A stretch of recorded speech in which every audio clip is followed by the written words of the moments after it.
नमस्कार दोस्तों, आप सभी का स्वागत करती हूँ मेरे चैनल ममता की कहानियों में। तो चलिए दोस्तों, आज की हमारी कहानी का शीर्षक है कौन अच्छा, बेटा या बेटी।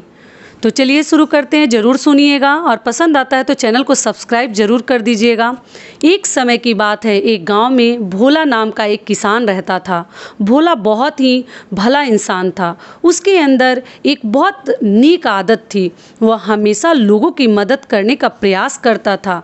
भले ही उसके पास हो या ना हो, वह कभी इस बारे में नहीं सोचता था। हमेशा आगे बढ़कर दूसरों की मदद किया करता था।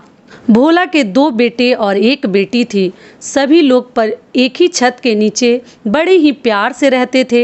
एक दिन दुर्भाग्यवश भोला को सांप ने डस लिया और भोला की मृत्यु हो गई। वह किसी से कुछ नहीं कह पाया।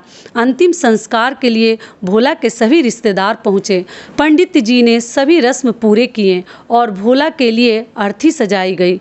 भोला को उस पर लिटाकर उसके पुत्रों और रिश्तेदारों ने अर्थी को उठाई और आगे बढ़े।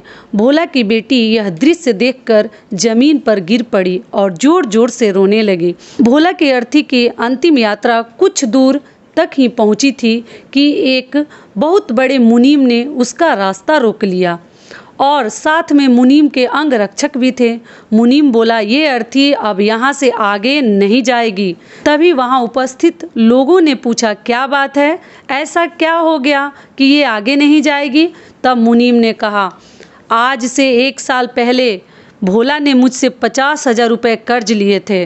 शर्त के मुताबिक कर्ज की राशि न लौटाने पर या तो उसकी ज़मीन मेरे नाम कर दिया जाए या उसके बेटों से कर्ज लिया जाएगा। तो फिर अब आप लोग ही बताओ कि कौन देगा कर्जा। वहीं खड़े परिवार के लोग तमाशा देख रहे थे। तभी उन दोनों बेटों ने कर्ज देने से मना कर दिया, क्योंकि उन्होंने कहा कि हम इतना धनवान नहीं है कि आपका कर्जा दे सके। पिताजी का कर्ज था, पिताजी ही जाने। वैसे तो वो अब इस दुनिया में नहीं है। आपको जो करना है कर सकते हैं।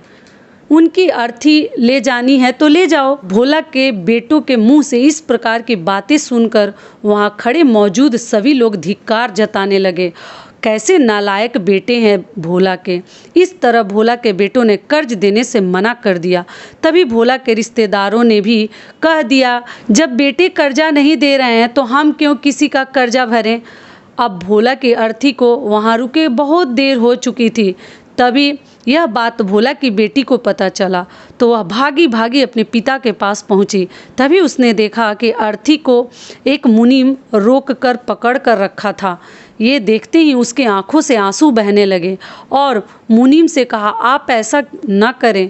मेरे पास जितने पैसे जेवर जो भी है वो सब आप ले सकते हैं और ले लीजिए और मेरे पिताजी को जाने दीजिए। वह हाथ जोड़कर बोलते हुए फूट फूट कर रोने लगी। अपने भाइयों का बर्ताव देखकर कहने लगी, इसे बेचकर अगर आपका कर्जा पूरा ना हो पाए तो मैं खुद मेहनत और मजदूरी करके आपका कर्जा चुका दूंगी। ये देखते ही उसने आंखों में आंसू भर लिए और अपना सारा जेवर उतारने लगी और एक एक करके मुनीम के सामने रख दिया और हाथ जोड़ती हुई बोली, अब आप मेरे पिताजी के अंतिम यात्रा को ना रोकें। तब मुनीम ने अर्थी का रास्ता छोड़ दिया और बोला, नहीं बेटी, तुम्हें ये सब करने की कोई ज़रूरत नहीं है, क्योंकि बात ऐसा है कि बहुत साल पहले मुझे पैसों की ज़रूरत पड़ी थी और मैं किसी मुसीबत में बुरी तरह फंस चुका था। तभी भोला ने मुझे 50,000 रुपये देकर मुझे मुसीबत से बचाया था। भोला बहुत ही नेक दिल वाला इंसान था। उसने मुझसे 1 पैसे ब्याज तक नहीं मांगा था। वही पैसे आज मैं लौटाने आया था, लेकिन जब मुझे पता चला कि भोला का देहांत हो गया है तब मैंने सोचा कि पैसे किसको देना सही रहेगा। पैसे सही हाथों में जाना चाहिए और सच्चाई जानने के लिए मैंने ये सब खेल खेला। तुम्हारी बातों और तुम्हारे पिता के प्रति तुम्हारी जिम्मेदारी को देखकर मैं समझ गया हूँ कि पैसे तुम्हें ही देनी चाहिए। बेटी, आज तुमने साबित कर दिया कि बेटों से ज़्यादा बेटी ही माँ बाप से प्यार करती है और आज ये कर्ज मैं तुम्हें वापस करके अपने सिर से कर्ज के बोझ को उतार देना चाहता हूँ। इसलिए बेटी, ये पैसे लो और मुझे कर्ज से मुक्त करो।